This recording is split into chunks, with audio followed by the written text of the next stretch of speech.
Some of you may want to know how I ended up at the United Nations, because it is very linked to the topic which I am trying to talk. When I was studying, there was nothing like a disaster management degree. In 1980, there was no disaster management degree. And I think it was in Kerala, probably we was the first one to start a degree in disaster management. I probably was in the first one, but it's very recent. But in 1995, I joined Brunei Shell as the head of the environmental studies. And Brunei is a very, very small country. It's 100 kilometers long, 50 kilometers wide, like a triangle, 5,000 square kilometers. That's all country. Population of 180,000 people. And when I joined, my boss told me that I'm going to leave for 7 weeks. This country, nothing ever happens. Don't worry, so you have to just go and meet everyone. And by then I'll be back and then we'll start working. So we went. 1 week later, I was visiting our oil spill equipment storage site. And exactly at that moment, when I was visiting, there is a call saying there is an oil spill somewhere in the country. So I asked them, can I actually join you to watch how an oil spill is managed? And they said, if you have your own vehicle, you are free to come. You cannot get into our vehicle. Luckily, I have my own vehicle, so I got into my vehicle, went behind them. And when I went to this site, an oil spill had happened in the sea, and the mathematical projections said the spill will come toward the coastline to a river. And then it was the river estuary which we were trying to protect. There was only a helicopter in place, there was a boat out in the sea. There were hundreds of vehicles, maybe a few hundred staff, a lot of oil spill equipment. And they were all waiting. So I went to one of the senior looking person and said, okay, now what will happen now? So they said, the on-scene commander will now come and give instructions. So I said, fine. Who is the on-scene commander? So he said the name of my boss. Okay. Now, since my boss is on holiday, I'm supposed to be the officer in charge and I'm supposed to be the on-scene commander. And I have never seen an oil spill, I have never seen crude oil in my whole life. So it is right in the middle of the conflict that I was thrust. And then when you are stuck in the middle of the conflict, there you have two ways. One is to say hands up, I don't know what to do. The other one is to take leadership. And I took the option of more stupid option of assuming leadership. And I gave some instructions. I said, okay, I'll go on a helicopter and have a look at what's happening. You have seen all the ministers going around in the helicopter. That's my first time in a helicopter. So I went and looked. I saw the oil spill on the sea. I came back, there were a lot of videos taken. But then night came. And luckily, over the night, the wind and the current changed. The oil went somewhere else. The oil never came to the beach. And whatever instructions I gave did not have to be implemented. 7 weeks later, my boss came. And then he asked me, oh, it seems that you have some sort of excitement here. I said, yes. So what did you do? So he said, this one I did. He told me, Muralee, what you did was very stupid. But nobody has figured it out. So don't worry. I will actually now start teaching you how to deal with the noise. That's how I got into disasters. Since then, I've been dealing with disasters all through my life. That's when I got in 2003 into the United Nations, when the second Gulf War was about to begin. And some of you may know that the biggest environmental disaster humanity faced was in 1991 when the oil wells in Kuwait, 890 of them, were set on fire during the first Gulf War. So there was an expectation that there was there will be oil fire in the second Gulf War as well. And the UN was preparing So for many years, for 10 years, from 2003 onwards, I kept dealing with disasters, every type of disaster. The tsunami in Indonesia, which actually spread to 19 countries, killed 262,000 people. The earthquake in Kashmir, the Hurricane Katrina, the cyclone Nargis in Myanmar, the big earthquake in China, both killed close to 100,000 people. The tsunami in Japan in 2011. The Haiti earthquake in 2010, which in 36 seconds killed 216,000 people. And so on and so on. Kept dealing with disasters. And in fact, at that point of time, the disasters started to become sort of a career. Many courses started to appear in disaster management. And now, even at that time, Kerala was still not seen as a place of disasters. But now, as you know, you hear a lot about disasters. So people often ask me this question: do we actually have more disasters now than before? Or is it just that because of social media, because of live television, are we hearing more about disasters now? The answer is there's a bit of both. The number of disasters are actually on the rise. It's completely evident. And that's not just because the incidents are increasing. Certainly there are more people on the planet. So if you take the Kerala flood in 2018 and compare that with the Great Flood of 1924, if you assume 10% of every automobile was affected, in 1924, probably would have affected 2 automobiles. And if the same happened in 2018, it will affect 200,000. Because we have more people, more wealth, but also people are living in more vulnerable areas. So if you took 1923, the big flood in 1924, and if you looked at any of the river banks, people did not stay on the river banks that time. If you took from Malayapur to Anile, probably there was a temple in Malayapur, a church in Malayapur, a temple in Karadi, a temple in Chovara, the King's Palace in Alva. These are the only buildings which are on the river bank. But now, that's not the case. River banks are the most sought after real estate property across Kerala.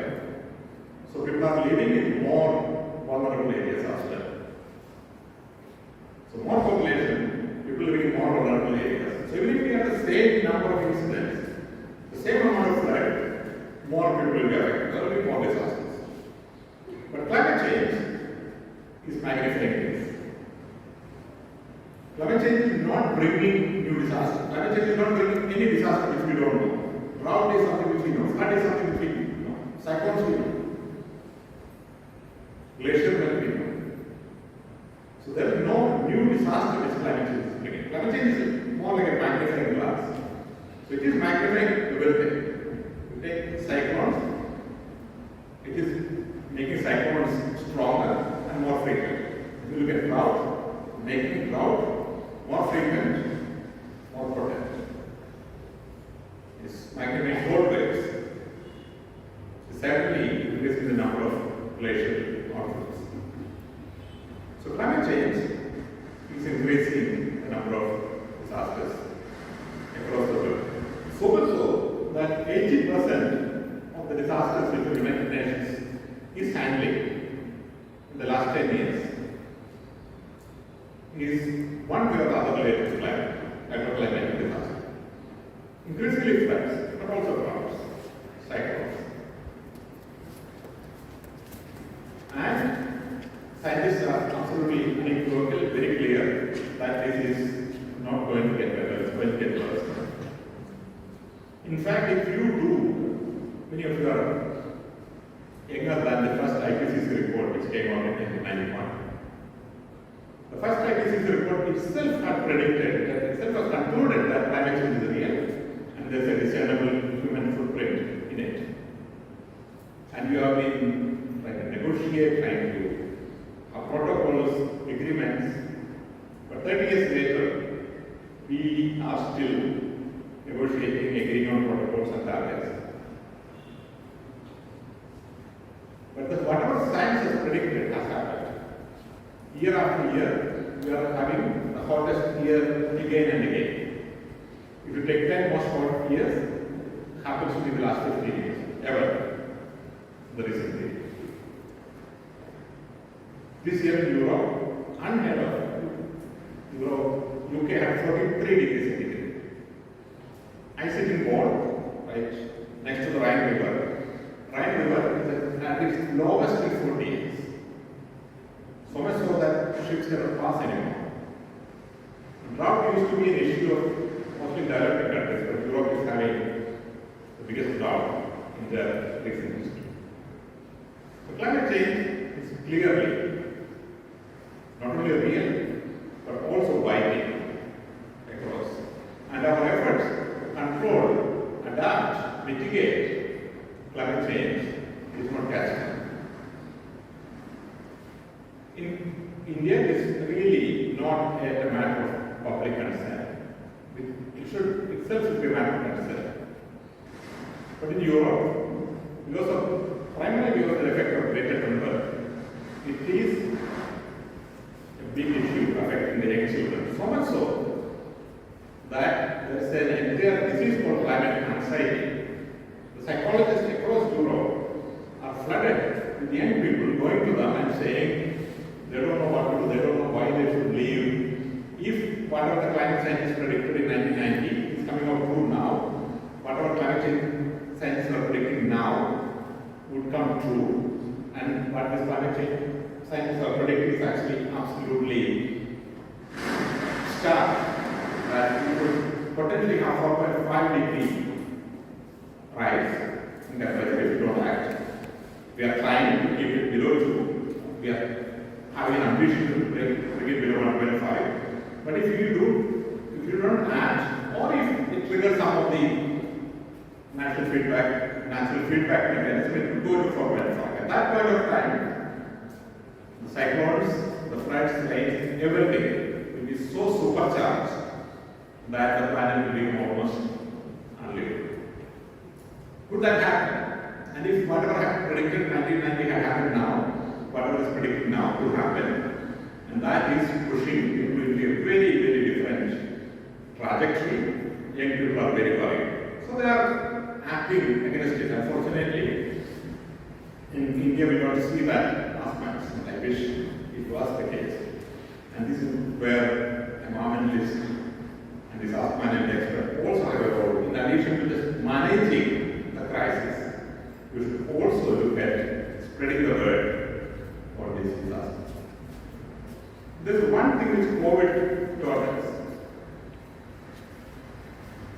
It is that when people understand the existential nature of a crisis, they are willing to act. They are willing to accept. They are willing to accept the type of control which humanity thought will never accept. When a city was closed in China in December 2019, the Western world thought that no other country will accept a city lockdown. But 2 months later, Italy was locked down. After that, every other country was locked down. So, when people know the crisis is existential, changes can happen. But 10 days after the first IPCC report, we still don't feel climate change is an existential crisis. And that is the reality in which we are operating at this point. Of course, the international community is trying, the UN is trying, the UN is meeting every year, coming to agreements after agreements. Progress is being made, but not enough. This year, in October, we will meet again in Egypt, Sharm el-Sheikh, and try to move the agenda a little bit forward. Developed countries are promised to put $100 billion per year to mitigate and adapt to climate change. That's a good start, but again, probably not enough. So within this global context, where climate change, which magnifies every other disaster. What is that we are going to experience in Kerala? And how is that we can try to deal with it? And what is that end we can go for? And this is what I would try to speak. In Kerala, as you know, we can broadly classify our landscape into the highland, woodland, and lowland. And climate change is going to affect all three of them. In Kerala,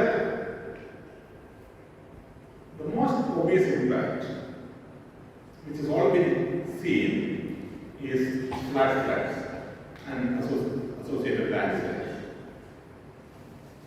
And this is happening because of two reasons. Number one, the rainfall intensity has increased. The total rainfall change is not much. Historically, if you take the trend, the change is not that dramatic. But if you take the duration in which the rain is falling, it is steadily changing, increasing. You have very high intensity rain for a shorter duration, and this leads to flash floods. Lead to a lot of water coming down. And we have made a lot of land use changes in the last 50 years. We have built places which, as I mentioned, where we had never built. As we build dams, especially DP dam, people who are living on the downstream of the rivers got a sense of false security that there will never be flooding on the road banks. And that's what we actually saw in 2018, that those are on the road banks were severely affected. But not only in road banks. To take Ernakulam for example. Ernakulam always had a waterlogging, but as more and more houses came in to areas which were initially open areas which could act as a buffer to the city water. Ernakulam is waterlogging more and more. So much so that I assume that in another 50 years, at least one third of Ernakulam will be unlivable. I keep saying this, and this is why it is referred to me as the alternative to Vastu. Because you invest money now in many parts of Ernakulam, and this is not just me. There's a website called Climate Sentinel. It's a public domain information.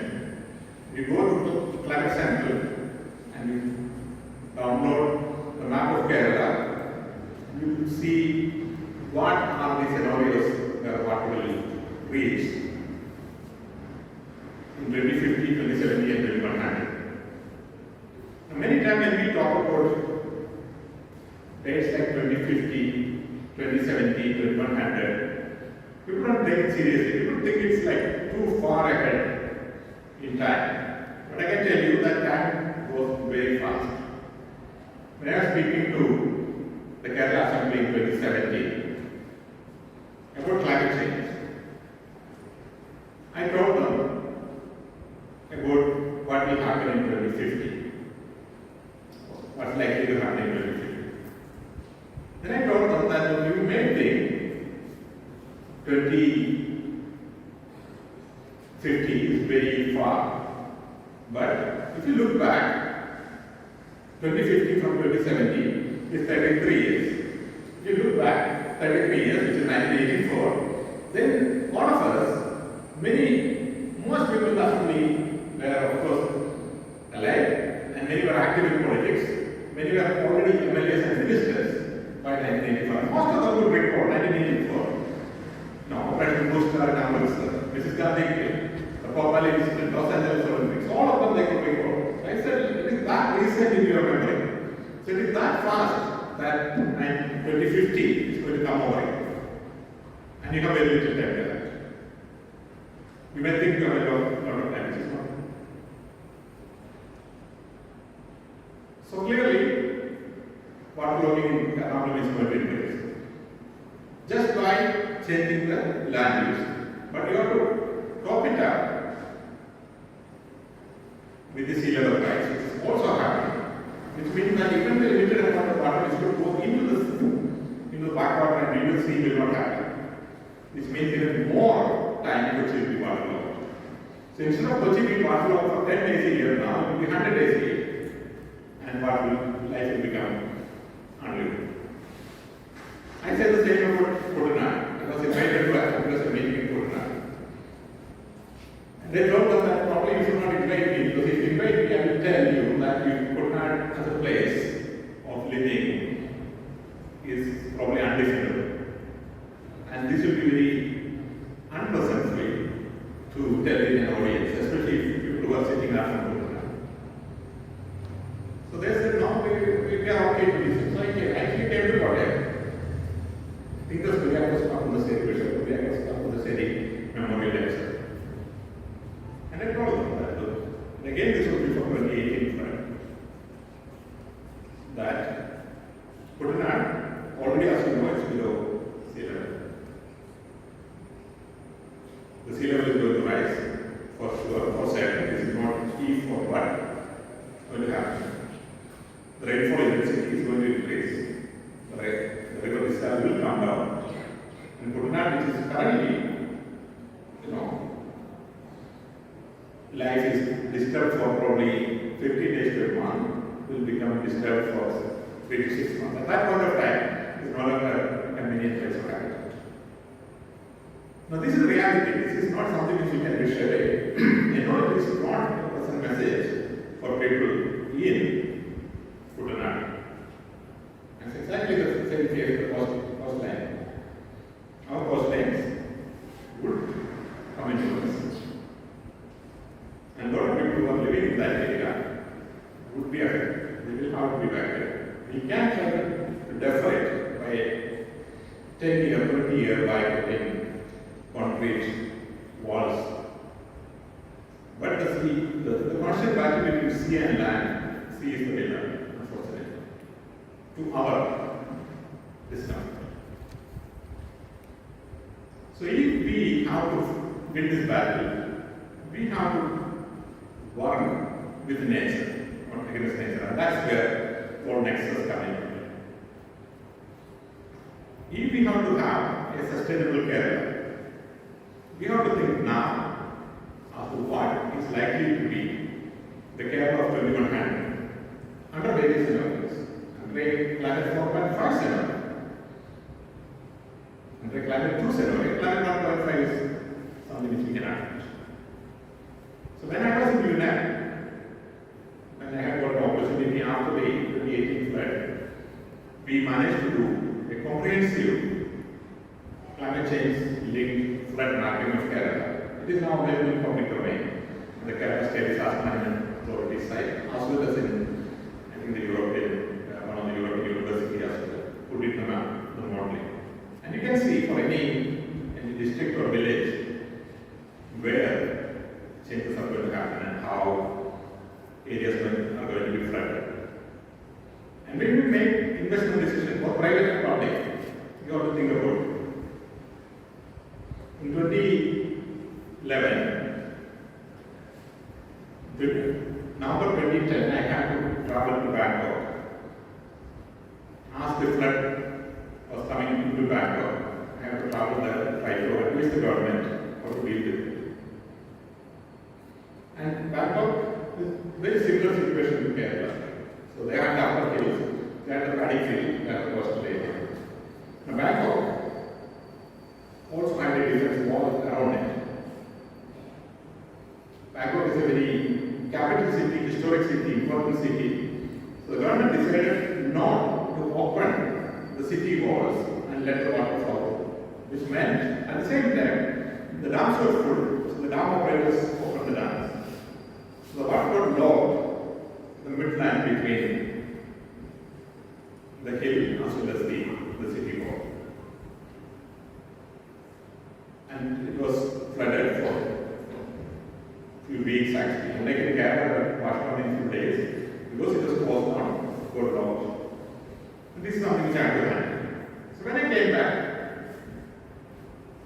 I looked at our topography, the hills, the mainland, and the coastal area, and I knew this is going to repeat here. Because dam operators are same everywhere. They want to conserve most water. And they will not leave to the very last minute. That happened in Pakistan in 2008. One third of the country then ran water. So if that happened in other countries, it would happen in Kerala as well. So I created a very, very simple map. And as I was drawing this map, I think Sunil was with me at that time, we suddenly noticed that the Cochin International Airport could actually be underwater if this scenario developed. Because we had some historical mapping of the 1924 flood at Malayapur and also in Paru. So linking those points, we could make a very simple map. And we saw this Cochin Airport could be underwater. So I took it to the Revenue Minister and this Assam Minister, and tried to. He said, but these airports are all designed by a lot of international people who have thought about these things. I said, but this is what map is saying. In 2013, already, a normal airport was flooded and it actually stopped. But 2018, as you know, the entire airport was flooded, damaged, including terminals.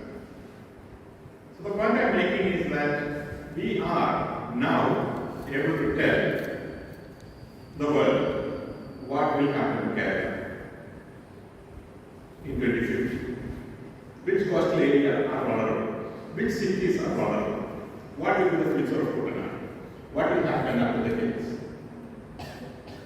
And the message is not pleasant, but it's not really our job to convert or create a pleasant message. Of course, we don't have to present it in a blunt way, because there are people that like it more. But it is our role to get the science right. And that brings the government, at least put in public domain, the information, what we have, and what are the solutions. And then it is for the society to debate whether they want to continue to try to defend the coastal by putting concrete, whether they want to continue to raise the flood walls in Kutanad, or they want to do something else. They may wish to clean the focus in that area, for example. It's already happened. Maybe we are already leaving Kutanad as a coastal line. Maybe we could provide policy incentive there.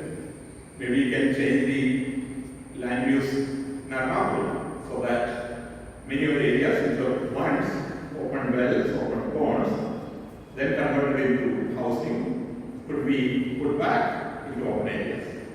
This is what called sponge cities in China. This is what they are doing. They are digging up city centers. The new European law on restoration says 10% of all the cities has to be urban forest, which can act as a buffer in this type of situation. There are solutions to defend against climate change using nature as a buffer. So long as we are willing to work with nature. But in Kerala, that's not very easy. And I'll conclude by saying this and then I will go to questions. In Kerala, it's a very unusual situation. The land is at a peak. Not because we want more land. Actually, the need for land in Kerala is coming down every year. And people cannot understand, people don't believe this when I say this. The actual demand for land in Kerala is coming down.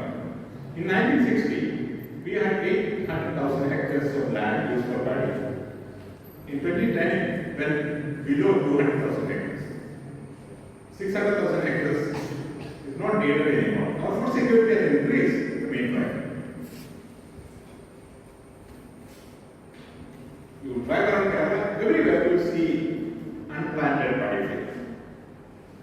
The same is now happening to our estates, rubber, tea, cocoa, majority of which is actually no longer as profitable as it once was. And nobody will buy a rubber estate now with the objective of keeping it as a rubber estate. Because if you buy an acre of rubber for, I don't know, 20-25 lakhs, you can never make profit. In fact, you can never make profit in Kerala by buying land and taking that as a capital cost and then put your operating cost and like make profit, planning any problem. If you inherited it, then of course you have take out the capital cost and only part of operating margin. If you buy a new real estate, you assume that someone else will buy it at a higher cost, not because the land has that type of productivity. That's not how land is treated in other parts of the world. In any other part of the world, the land value is in proportion to productivity. In our case, land is an asset. So we invest, it's our pension, it's our saving. So we continue to hoard land, divide it to some plots, and use it almost like gold or bankers. So our opportunity to do something collectively, defend against climate change, against disaster, using land use planning is very limited. Because the moment you try to do it in land use planning, people resist violently. Same happened, the Cattle Report, Paddy Wetland Act, Coastal Regulation, so on. Each of them, we are resisting not because we think it's a bad idea. In fact, if you want to know why we think it's not a bad idea, you just have to look at the discourse which happens. When there's a debate about Kasturi Rangan or Cattle Report, people below the high ranges always understand that of course, the hills are to be protected, there will be no farming and so on and so on. But people in the hill naturally will not support it because it's their land, their freedom, their investment, which is the reality. The moment you talk about coastal regulation, CRS said, people in the hill fully understand, people in the midlands fully understand. They will fully support it. Of course, Katal Garden, this we all agree. But people in the coastline do not accept because it is their freedom, their investment, their flexibility which is the reality. And this is the problem, that our environmental sensitivity is coming against our economic opportunities as well as priorities. And this is not easy for us to change at scientific level, but this is important for us to raise to the society as well as to the decision makers. We should tell them that we continue this type of short-term solution. In the long term, we are setting up our society, our future for bigger and bigger disasters, for which we will be less and less prepared. So they have to act now. And it is your role as young people and scientists to look at these questions objectively and craft a message, however unpleasant it is, to bring you the attention of the society. And then, as concerned citizens, also work to implement those solutions. I will stop at this and I will take questions. Thank you.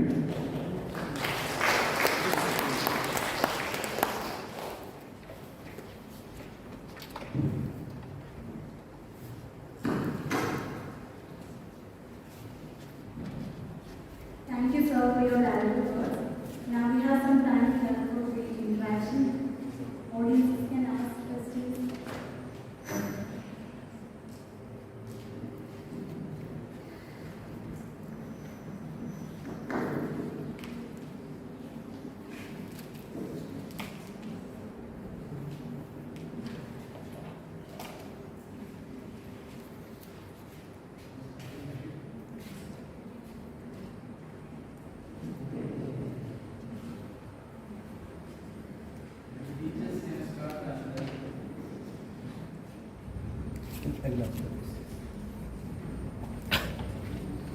Good morning, sir. My name is Rajesh.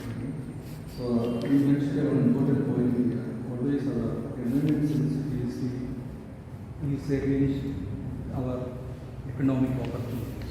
So, there is also a trade-off between these two factors. So, in our context, Kerala context is very important. You know, this is what is going led to these matters. So, in your opinion, how we can balance between our environmental sensitivity and the exploration of economic benefits? Thank you.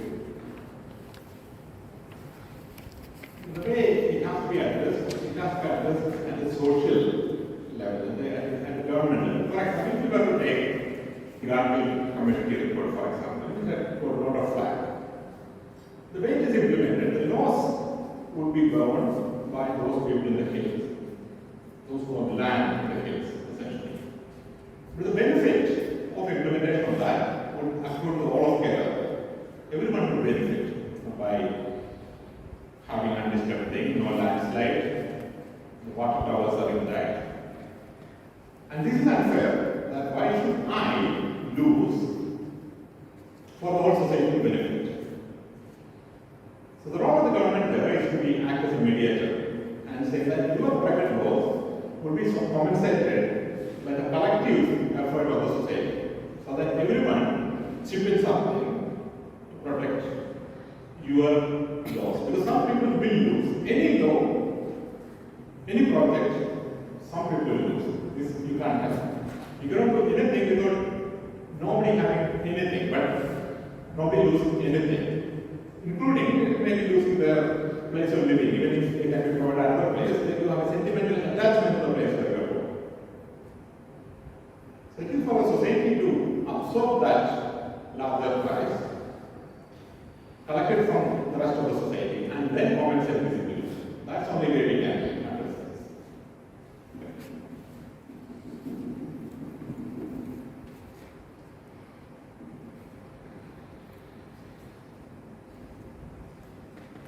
I get to ask some questions, especially young girls and kids, talking very proudly about in Malayali girls wherever I go, because I see them and I see them achieving tremendously around the world. So, University population, I think about 70-60% are there, right? 67% is unright. So, I also teach at the Indian school, university and the college level school level. No questions?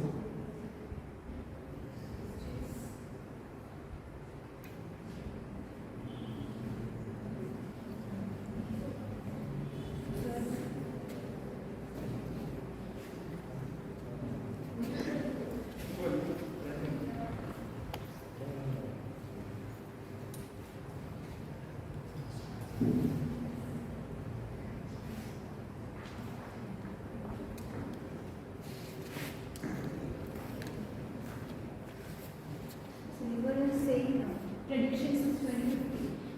We will be thinking we have much time to act, but we don't have. It will come as soon as it can. So when I was an MSc student here, now I have joined as guest faculty here. So I joined in 2007. So at that time itself, we were hearing about the Muralee Dam. So at that time, we had some like protests and all, and we were hearing that like 5 districts of Kerala will be underwater if some dam happens. So we did some protests at that time, and after that, we didn't hear anything about that.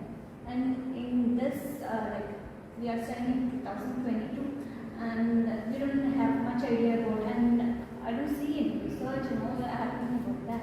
So I would like to hear from you, what is your stand about that and your comment on that. Thank you.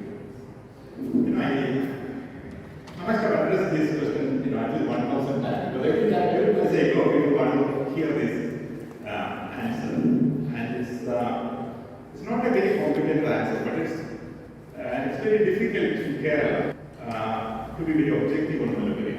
Because Muralee is almost like a fashion type of issue, something where it can only be one answer, which is that the dam is unsafe, and therefore it has to be very. This is our emotional answer. And I tell people that we have to consider Muralee Dam in 3 separate angles. And if till the time we accept the 3 things, the problem will not be solved. The first question is Muralee safe? The dam, is the Muralee Dam safe? This is the first question. It's a very legitimate question. The dam, I was built and commissioned in 1887. that time, the understanding of many things was not as much. The material available was not the same as now. And probably nobody expected the dam to be lasting for many years. Incidentally, when I was speaking to the new Kerala cabinet had a training in which I was asked to be effectively, and I don't remember which minister, but one of the ministers was asked exactly the same question, for the 3 dams, and I told the same thing. So the dam was built in 1887, and people say, will the dam break? That's a fundamental question. And I tell this, that every dam has a potential to break. It's not just an old dam, a new dam will break as well.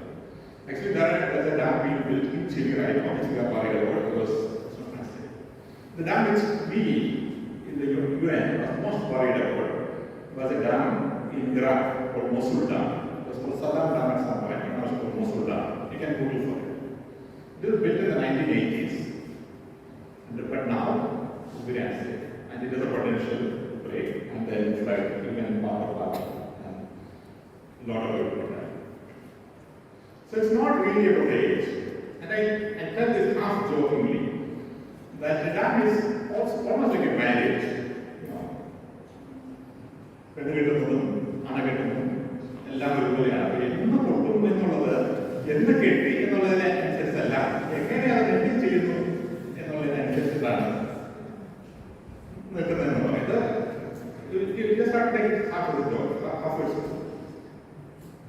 So, just because it was built in 1887, it need not be unsafe. The key is that, is it safe? Should we continue to monitor? Yes, it should continue to monitor. Should we analyze if it's safe? Yes, it should. And this is not only done, there are probably 50,000 hydraulic structures around the world. And there are standard mechanisms now available to monitor as well as model dams are safe. So that we have to do. And if the scientific conclusion is that the dam is not safe, of course the dam has to be replaced or strengthened. But our mistake is given in Kerala too, is that Kerala I think has 30 or so dams of the size of Muralee. Some old, some new. What we should do is to ideally look at all of these dams using similar approach of safety. And then you classify them as red, meaning we can say yellow, meaning some safety concern but can be repaired, and green. And then you should work on each of them which are red, yellow, and green with a structured plan. Now if you prepare a plan like that and then say, based on all our dams, this is our concern. At that point of time, our argument will be more credible. Like we do that, we only say, this dam is unsafe, other dams are okay. This is not. And this will carry credibility in Kerala, but not outside.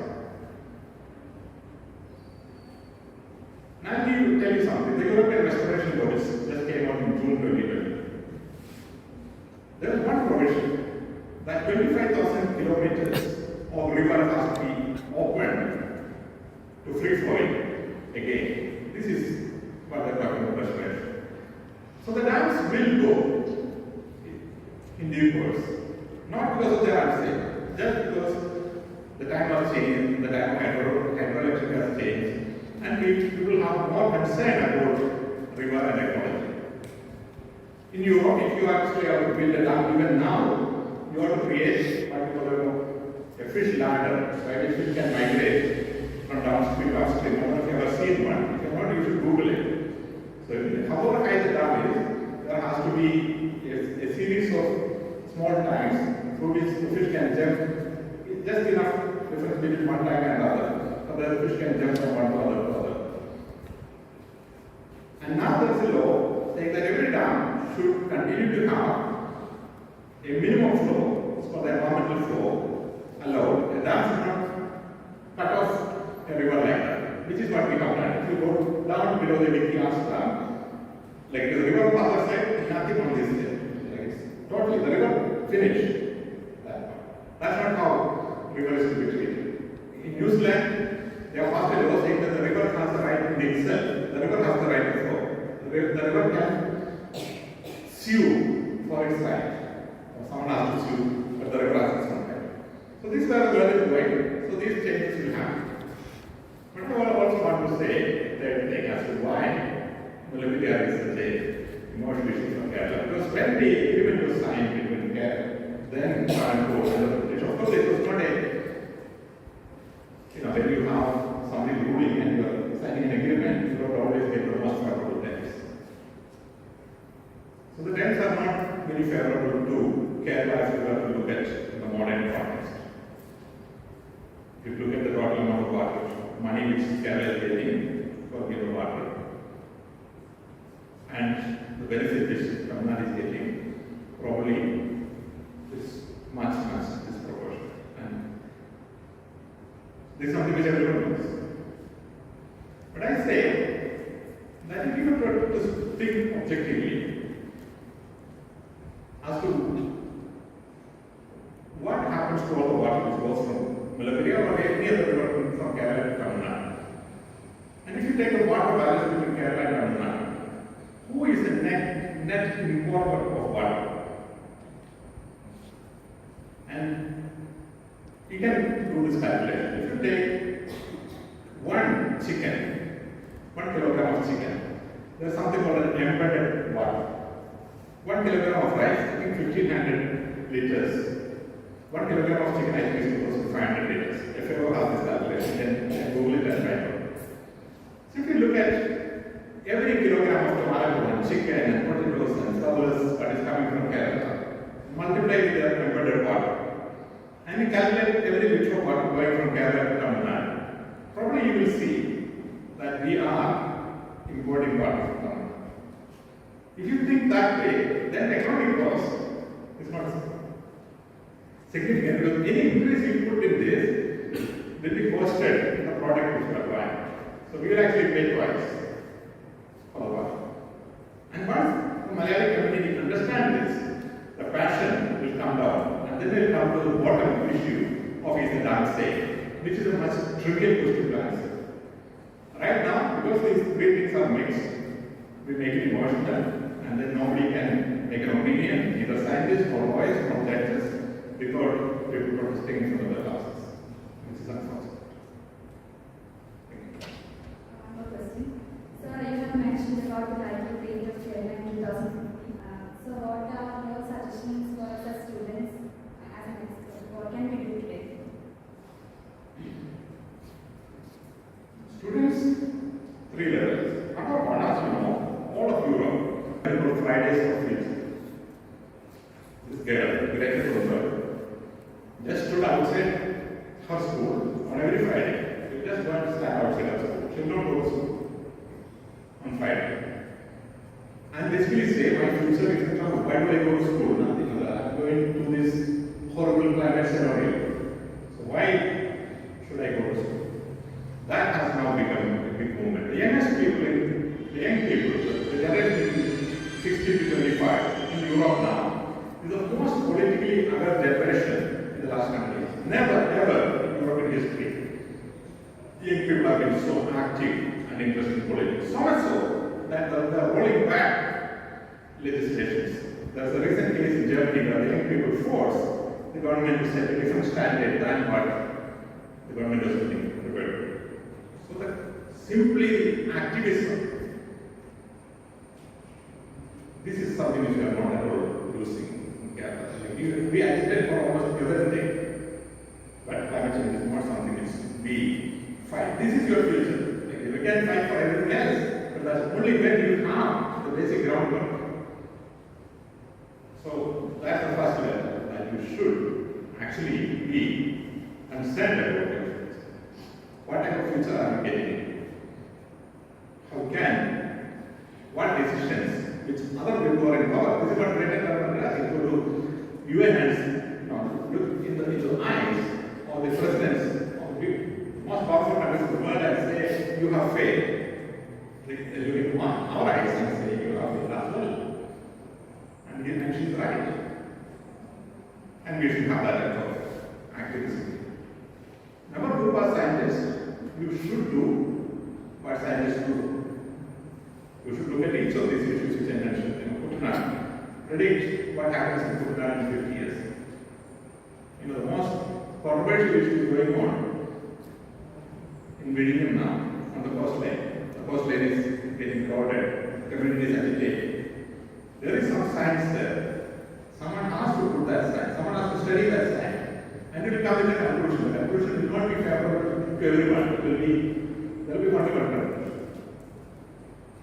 Then it's for the society to negotiate that. Is it the what? Is it cyclone? Is it climate change? You don't have to validate it, you just have to follow science. But that, we don't see that science now. Now, some people will say this, some people will say that, and everyone on the television channel will debate based upon no fact. So it's for you to put this. Are there more landslides in Kerala? Why is that there are different floods now? We have more floods. Where are people living the wrong locations? Put the statistics in place in front of people, in front of every country. That's the second level. And the third level, when you grow and graduate and work in organizations, wherever you are working, in Kerala or outside, keep climate change in your background. Because it's going to affect everything. It's not just going to affect disasters, it's affecting health. There's going to be malaria in Europe. Climate is going to change like this. So diseases will appear in places where never had. So regardless of the profession you do, you will have to keep the climate change in the background and continue to work.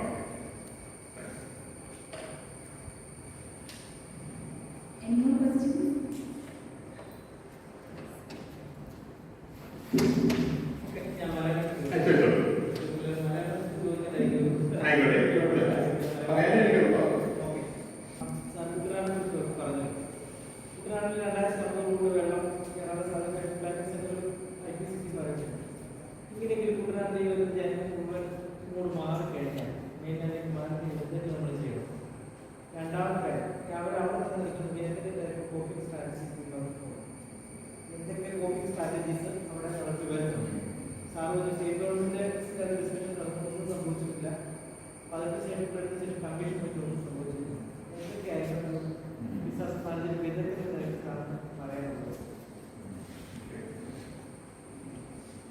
No, climate change is not going to happen overnight. It's something that's slowly coming.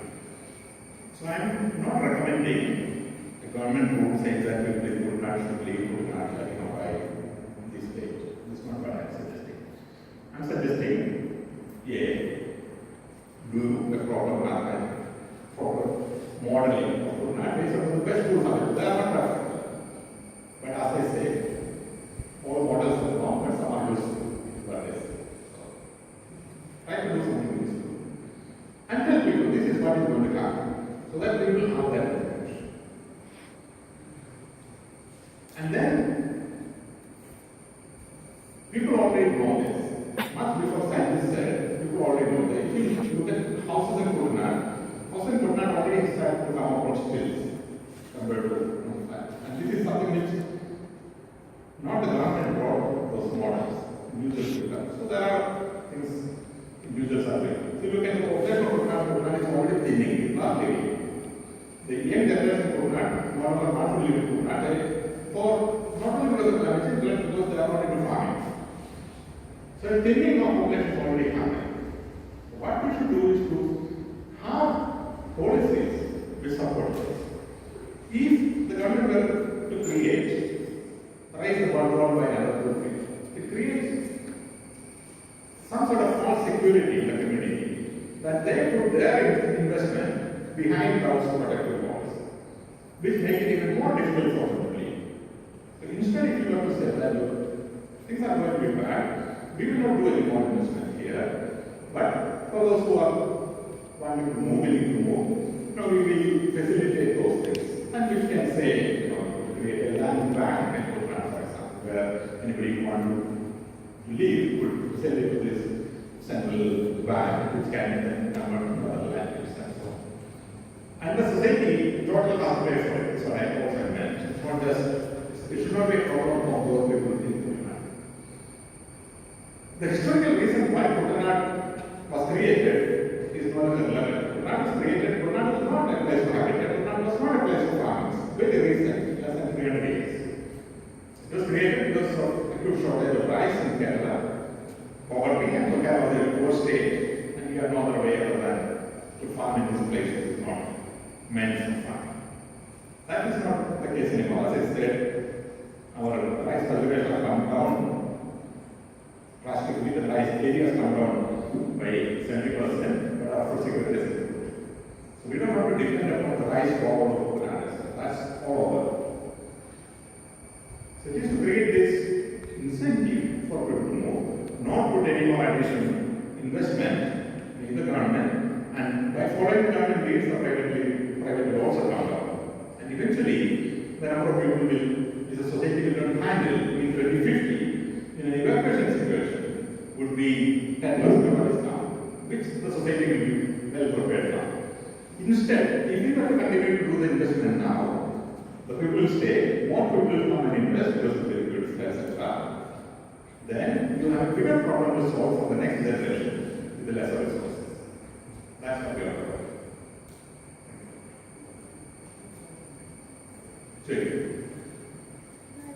Yes.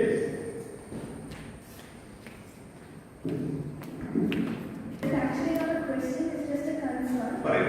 Because I live in an area, I have a dam near me.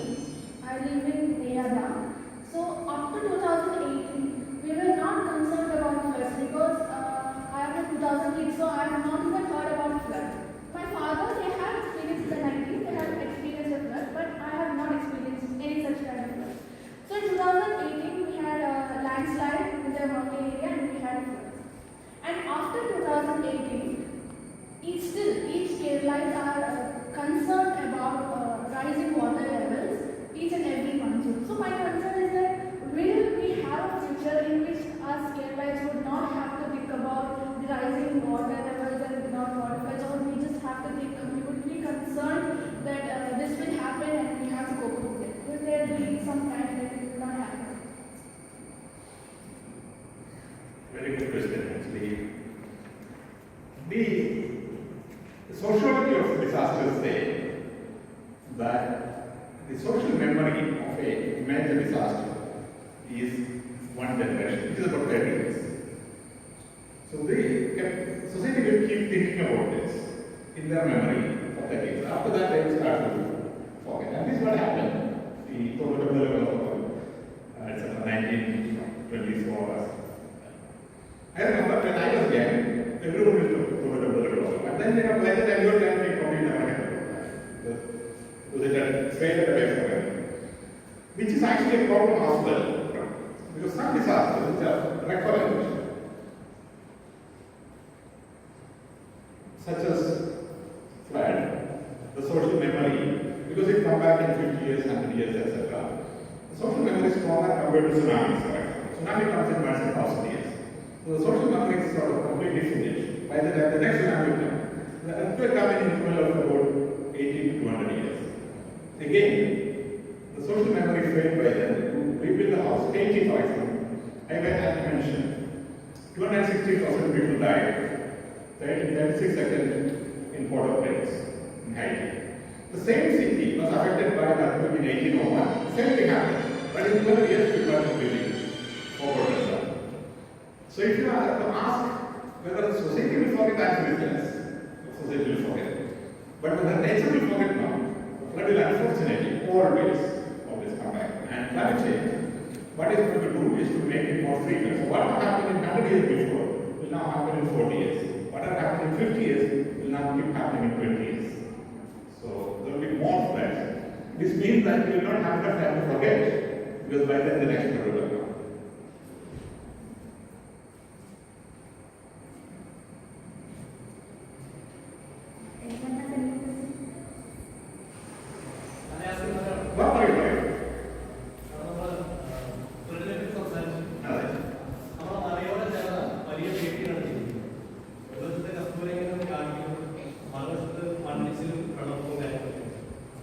Sports പറ്റി പറഞ്ഞു. 2007-2022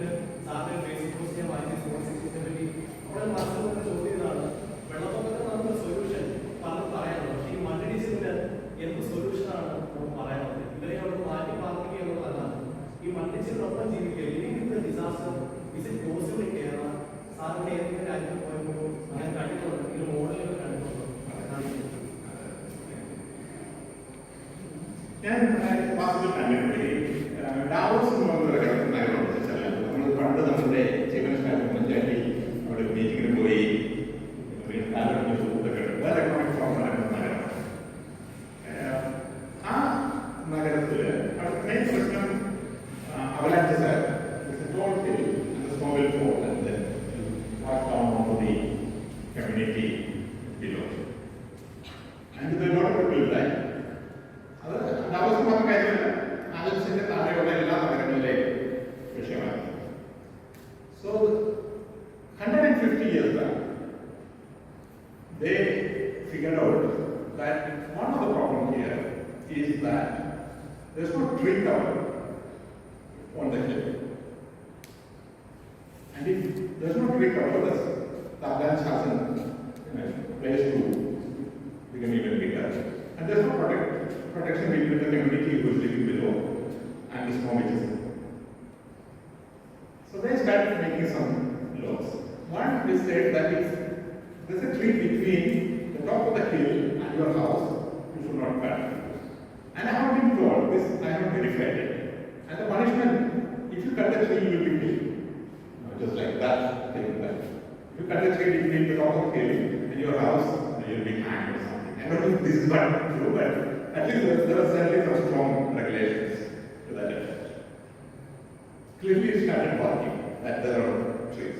And now there are regulations which say that on the hill slope, regardless of whose the land is, it will be managed by the forestry department.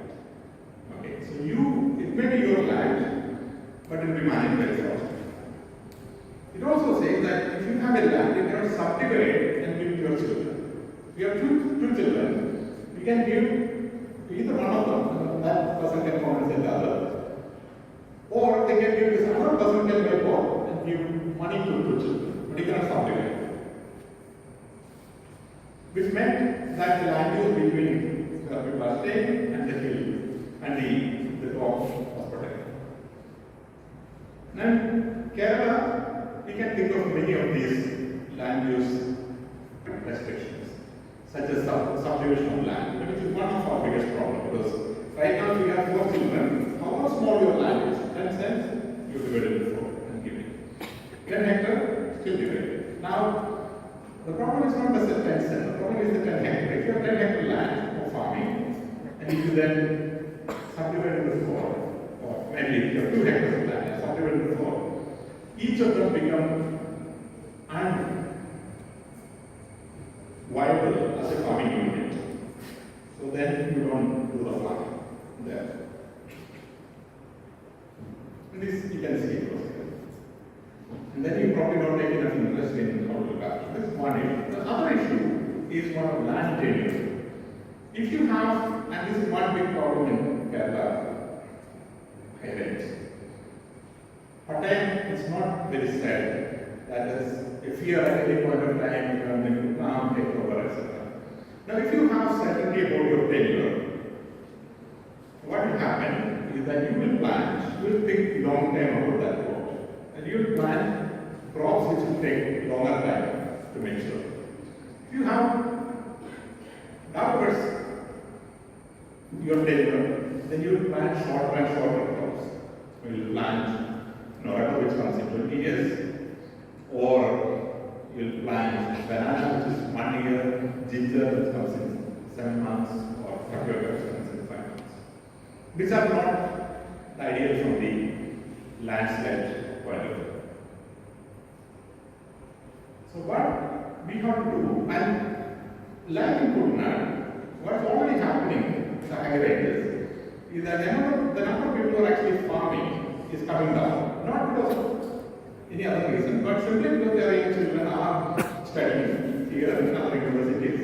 They are going out, and they are no longer going back to the farming, partly because the plots are fragmented, and partly because the economics of farming has changed in Kerala. So the thinning is already happening.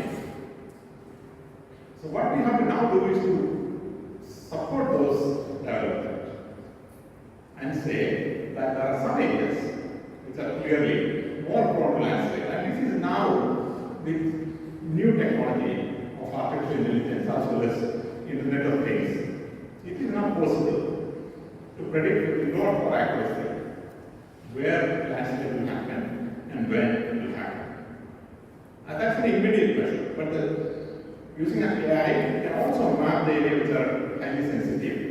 And that area you can change or restrict land use, as I mentioned, as to what you do, what plants you do, etc. Building roads is a major problem, and there are technologies called eco-safe roads. We have piloted that in airport as to how do we build roads in a hilly area. Right now, because the tenure of safety is not there, what people do is they hire a JCB and make a road the cheapest way, the shortest road, which is not necessarily conducive. So it's not so much the lack of science which is the issue really. It's really not enough science is understood at the government, and there is not enough communication to the local people. And the losses are left to them to absorb, which is not correct. These are things which the society should absorb and then say that this is what is going to happen, this is what you should do, we will put up over land use. But in lieu of that, you get this. At that point of time, we can augment this thinning process which is already happening. Then the amount of people who will have to deal with will come down. And this is possible.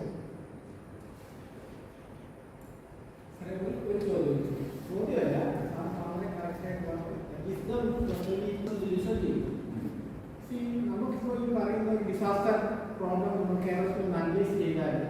actually the unexpected time and unexpected places, that's the most crucial aspect of this disaster. We cannot predict it. 35 years back, I was at California St. Thomas College as a teacher. I belong to Kutanani. Kutanani is foreign country. So, I worked in the California teacher, but if you walk at a show, you can I'm Kutanani and I'm a I was going to live develop the Jenchi. But the Mutan teacher are their houses, their system, local system like that. About young people, they cut the options, other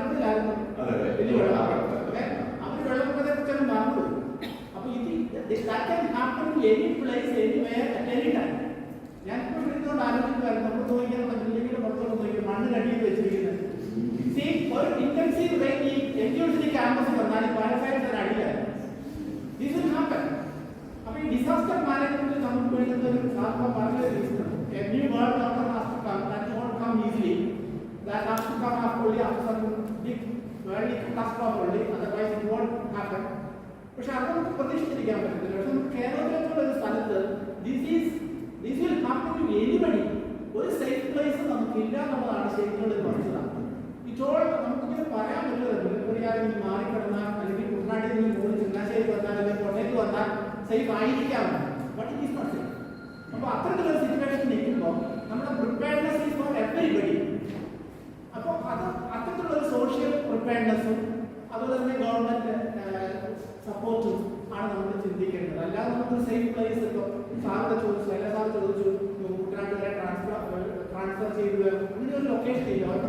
location.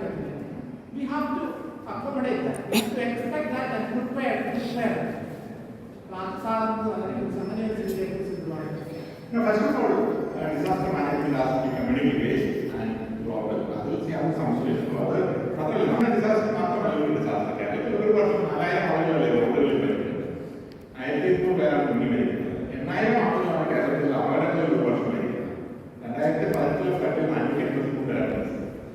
so if you look at the number of people who die, it's only 1/20 of that.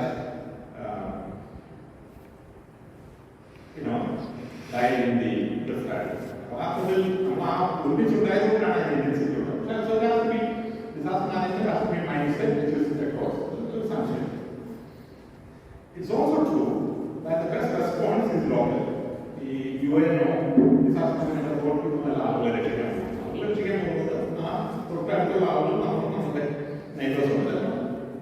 please be understood. And disaster can happen almost anywhere anytime. This also, but it's also not entirely true that the disaster chance is not equally everywhere. Chance vary from different place to different place, and you should be cognizant of what happens. And but you are very right in pointing this out. Disaster is something which we think will happen to somebody else, and we will be there to help. Every time I go to this disaster place and hand over food and other things, I tell my team members that just sort of luck that you are on this side of the delivery line, that you could also be on the other side. Okay, I will adapt current to right. We always used to send money to Tamil Nadu, Assam. So we never thought that upper middle class people never thought that they will ever be standing in the line for food. And suddenly, it can happen to us as well. And so it can happen to anywhere, but the chances are not the same. What this new technology such as artificial intelligence is doing is to make it possible to predict it more accurately. Now Google, for example, we did the flood modeling of Kerala, and it took about 9 months for the entire state. Now Google is doing a global mapping of flooding, and just they're piloting in Bihar, but it will come out. And eventually, it will be possible for us to click on any point like a Google map and get every possibility of disaster. So it's not that there will be one place which is completely free of disaster will be done, but there will be more and less troublesome places. And then we'll have the opportunity to choose based on more informed judgment. I think I have to stop now. We'll have a training coming up. I want to thank you all for the engaging questions and wish you all the best. Thank you. For sharing your time and valuable messages to us. Now I request Professor Dr. C.K. Arvind Kumar sir to hand over the